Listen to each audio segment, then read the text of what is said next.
Fala galera, tudo bem? Tô passando aqui só para falar um pouquinho sobre a partida que terminou agora pelo Campeonato Carioca, que é entre Nova Iguaçu e Vasco, Vasco e Nova Iguaçu.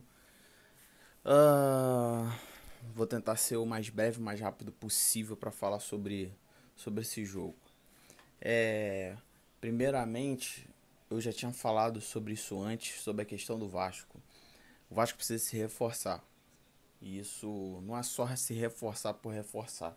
É ter bons reforços, jogadores de qualidade, com refino no passe, jogadores que possam decidir para o Vasco, jogadores que possam ajudar o máximo possível o Vasco.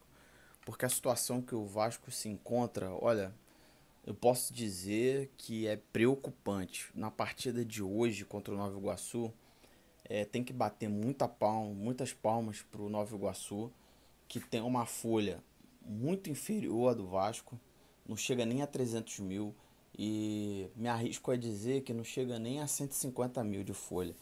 E o time jogou o fino da bola. O Nova Iguaçu jogou muito bem organizado. Eu falo aqui já há bastante tempo de como o Vasco é organizado. Porém, hoje o Vasco foi um time totalmente irreconhecível. Organização muito abaixo do que tem apresentado em termos de organização. As linhas compactas, hoje eu não pude ver isso muito bem. O meio-campo muito espaçado do Vasco, muito distante, uma marcação super fragilizada. Nova Iguaçu muito bem. Pressão pós-perda do Nova Iguaçu era quase que perfeita, porque quando o Nova Iguaçu estava sem a bola, que esses caras recuperavam a bola, faziam a pressão e recuperavam com maestria, muita rapidez. Parecia que eles estavam com mais fôlego, mais força do que o Vasco. Verratti, muito sozinho, muito pouco acionado, enfim, muito pouca criatividade no meio-campo do Vasco. Já o Nova Iguaçu conseguia fazer muitas transições interessantes, chegava muito bem com perigo. Vale ressaltar que o melhor jogador em campo, disparado assim ao longe, foi o Léo Jardim. Que goleiro que o Vasco tem. O Vasco tem um dos melhores goleiros hoje do país e pode botar esse empate, porque foi 1-1, na conta do Léo Jardim. Porque o Nova Iguaçu merecia muito mais a vitória do que o Vasco. Disparado, sim. O Nova Iguaçu perdeu gols que não poderiam perder.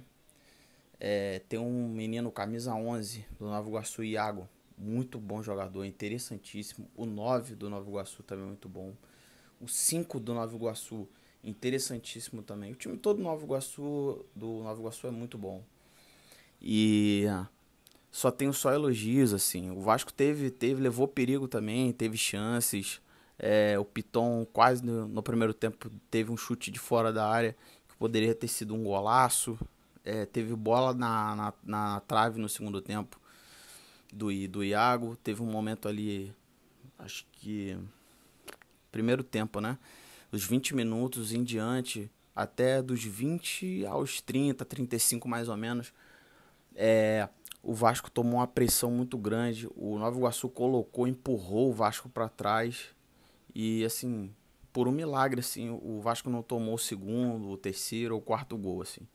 Bota na conta do Léo Jardim, porque tá pegando demais. Fez, assim, coisas incríveis na partida. A gente tem que exaltar, sim, o Nova Iguaçu pela temporada que tem feito, pelos jogos. Não tá somente. Tá jogando bonito. Tem a vantagem do empate e não sentou nessa vantagem. Que jogar bola, que jogar futebol. Já falei isso antes com relação ao Vasco nisso. O Vasco, pelo clube que é, pelo que representa, ele não pode se limitar em jogar simplesmente por uma bola ou ficar jogando atrás simplesmente. O Vasco tem que procurar ainda mais jogos assim, quando ele joga com times das quais ele tem mais força, digamos assim, mais grandeza, ele tem que se impor no jogo. E hoje não foi o que aconteceu.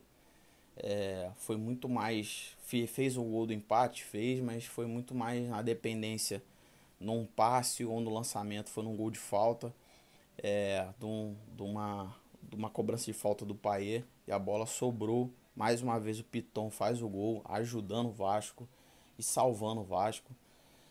O Vasco não pode se limitar em ficar dependendo de uma boa jogada ou de um passe preciso do Payet. Não pode ficar se limitando somente em depender tanto assim do Lucas Piton e nem ficar se limitando em ficar dependendo que o Léo Jardim lá atrás possa fazer milagres.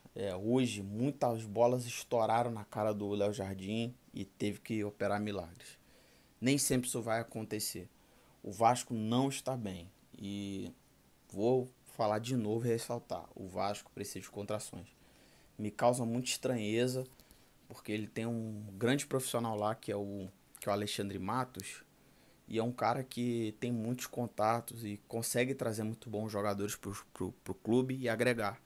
Só que no Vasco ele não está conseguindo isso. No Vasco hoje, com a direção e a gestão da 777, tudo acontece de forma muito lenta, muito devagar. E eu tenho a impressão de que isso pode prejudicar bastante a equipe do Vasco. Já está prejudicando, né? Mas vamos aguardar. O jogo terminou em 1-1. Achei injusto. Sei que pode ser que muitos vascaínos não gostem disso, do que eu tô falando. Mas a verdade é que o Nova Iguaçu mereceu muito mais a vitória do que o Vasco. E vamos esperar. Semana que vem tem mais um jogo. O Nova Iguaçu tem a vantagem. E vamos ver o que acontece. E vamos ver se o Vasco vai jogar mais bola, precisa jogar mais e não ficar dependendo de sorte ou de uma bola. Enfim, é isso e valeu.